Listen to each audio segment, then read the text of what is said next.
Halo teman-teman, perkenalkan aku Laila Novitasari. Selamat datang di Laila Podcast.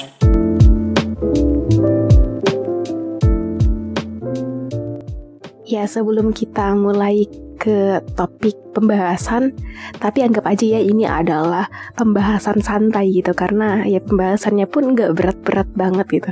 Tapi aku pengen tahu dulu nih kabar dari teman-teman semua yang sedang mendengarkan Laila Podcast. Apa kabar nih teman-teman? Semoga dalam keadaan baik-baik aja ya. Kalau misalnya lagi sakit atau lagi gak enak badan, ya semoga cepat sembuh pokoknya. Nah, kali ini aku akan membahas topik yang jarang banget gitu untuk orang lain atau orang-orang bahas gitu. Bahkan dari aku pun belum pernah sepertinya membahas ini bersama teman-temanku. Jadi topik yang aku angkat pada kesempatan kali ini membahas mengenai personal value. Pastinya nih dari teman-teman ada yang udah pernah dengar terkait istilah personal value ini, dan juga pasti ada yang belum pernah dengar gitu. Kalau untuk yang udah pernah dengar, ya aku ucapkan selamat, dan semoga dari teman-teman yang sudah pernah dengar istilah personal value ini udah pernah mengkajinya dan juga sudah bisa mendefinisikan dirinya sendiri gitu ya. Tapi kalau untuk yang belum pernah dengar atau belum tahu terkait istilah personal value, nah di sini aku akan bahas walaupun nggak secara mendetail ya, karena di sini aku sifatnya akan sharing-sharing aja gitu lah terkait personal value yang aku punya dan kenapa aku pilih personal value itu gitu. Nah, jadi teman-teman, untuk yang belum tahu sebenarnya apa sih personal value itu? Nah, personal value itu secara gampang ini bisa diartiin sebagai nilai pribadi gitu. Aku punya personal value, teman-teman juga punya personal value, tapi kadang dari kita ini nggak tahu personal value kita nih apa, karena kita belum menggalinya. Maka dari itu, sangat penting sekali kita mengetahui personal value dari diri kita masing-masing, karena personal value adalah nilai dalam diri kita yang perlu kita ketahui.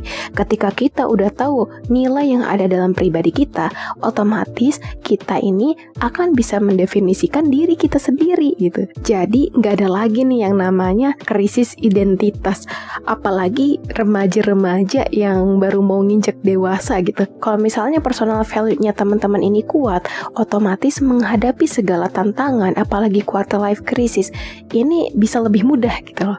Karena dengan kita mengetahui personal value kita masing-masing, ini bisa membantu mengambil keputusan yang istilahnya baik itu berat ataupun ringan. Quarter life crisis ini kita tuh menghadapi banyak sekali keputusan gitu.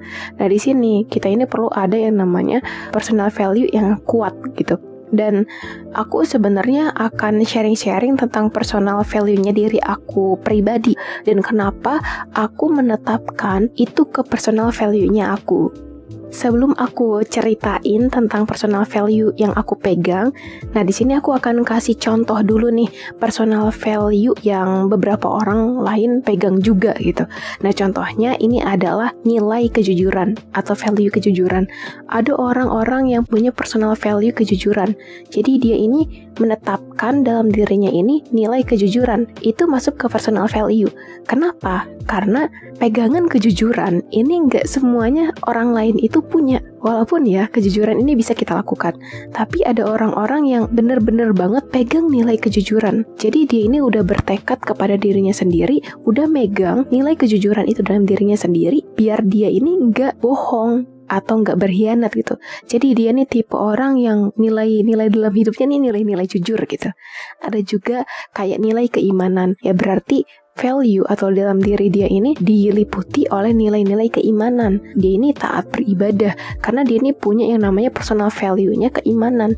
Jadi dia terus meningkatkan nilai-nilai yang kaitannya sama religi gitu. Nah, kali ini aku akan bahas tentang personal value yang aku pegang. Jadi, aku sebenarnya punya 3 personal value yang aku pegang. Yang pertama itu adalah otentik. Aku ini punya pegangan terhadap personal value aku ini yang otentik. Kenapa aku pilih otentik? Otentik itu kan artinya keaslian ya, asli. Jadi aku ini ya aku gitu. Ketika menghadapi seseorang, ketika berinteraksi dengan seseorang, atau ketika aku bersama orang lain, ya aku akan menjadi diriku aja gitu, nggak harus berpura-pura menjadi orang lain gitu. Dan itu adalah nilai yang harus tetap aku pegang gitu selama hidup ini, karena aku mempunyai personal value yang otentik yang bisa aku pegang, yang bahkan ini tuh harus tetap bertahan sampai kedepannya nanti. Jadi aku ini tipe orang yang menjunjung tinggi keotentikan untuk diri aku pribadi. Nggak perlu tuh buat yang namanya pura-pura gitu ya, jadi orang lain biar bisa diterima oleh suatu lingkungan gitu. Aku nggak perlu berbuat seperti itu gitu. Dan nggak peduli juga gitu terhadap penilaian orang lain yang membuat aku nggak nyaman gitu. Jadi ya aku nggak peduli aja gitu. Ya aku adalah aku. Jadi di situ bentuk keasliannya. Dan personal value yang kedua yang aku pegang adalah awareness atau penerimaan.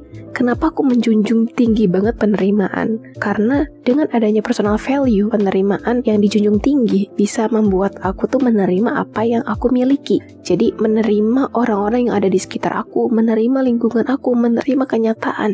Dan hal ini yang bisa membantu atau membuat aku terus bersyukur. Penerimaan menurut aku itu sangat penting dalam diri aku, dan aku harus menetapkan personal value awareness itu dalam diri aku, dan itu yang akan selalu aku junjung tinggi, yang akan selalu aku pegang. Dan yang terakhir atau yang ketiga itu adalah tekad. Jadi walaupun misalnya aku menerima, tapi menerima ini bukan dalam artian aku tuh pasrah, enggak gitu. Ya menerima, pasrah beda lagi gitu loh. Nah di sini sebagai pengobatnya ini adalah tekad. Jadi ketika aku memang sudah menerima, misalnya kalah nih dalam suatu kompetisi, aku kalah, ya aku menerima kalah. Tapi aku masih punya personal value yang tekad gitu. Aku tuh ya punya tekad, oke, aku menerima kalah. Tapi kalah itu bukan berarti aku kalah selamanya. Ya berarti aku harus bangkit dong. Aku harus berusaha lagi biar aku menang. Nah jadi tekad itu menjadi salah satu personal value-nya aku. Jadi ketika aku jatuh, ya berarti aku harus bisa bangkit lagi. Ketika aku kalah, ya berarti aku harus bisa menang. Jangan pernah untuk berhenti, terus mencoba gitu. Nah di situ sebenarnya personal value yang aku junjung tinggi yaitu tekad. Nah mungkin dari teman-teman semua punya personal value-nya masing-masing yang lebih banyak lagi gitu, yang lebih bagus lagi tentunya. Dan semoga personal value yang teman-teman miliki lebih banyak kan. Kalau dari aku kan menjunjung tinggi 3 personal value. Nah, mungkin dari teman-teman ada yang lebih juga, itu nggak masalah. Bahkan sebanyak-banyaknya boleh. Yang penting dari kita ini bisa memegang personal value yang kita punya, bisa menjunjung tinggi personal value yang kita punya. Personal value atau nilai dalam diri kita itulah yang mendefinisikan kita. Otomatis nanti sedikit demi sedikit kita bakal punya self branding atau personal branding. Nah, mungkin itu aja penjelasan dari aku tentang personal value. Untuk teman-teman yang masih bingung tentang personal value, yuk mari kaji lagi gitu, bisa cari di Google atau bisa dengerin podcast aku dari awal gitu secara lebih teliti. Ya maaf banget kalau misalnya dari aku ada salah-salah kata atau salah-salah ucapan. Ya dari aku juga ini sifatnya cuma sharing-sharing aja. Ya terima kasih karena sudah mendengarkan podcast ini. Terima kasih deh pokoknya. Jangan lupa jaga kesehatan, jangan begadang terus-terusan, dan tentunya jangan lupa minum air putih yang banyak. Dadah semuanya, selamat tinggal dan selamat mendengarkan podcast-podcast selanjutnya yang akan terbit. Oke, terima kasih. Bye-bye.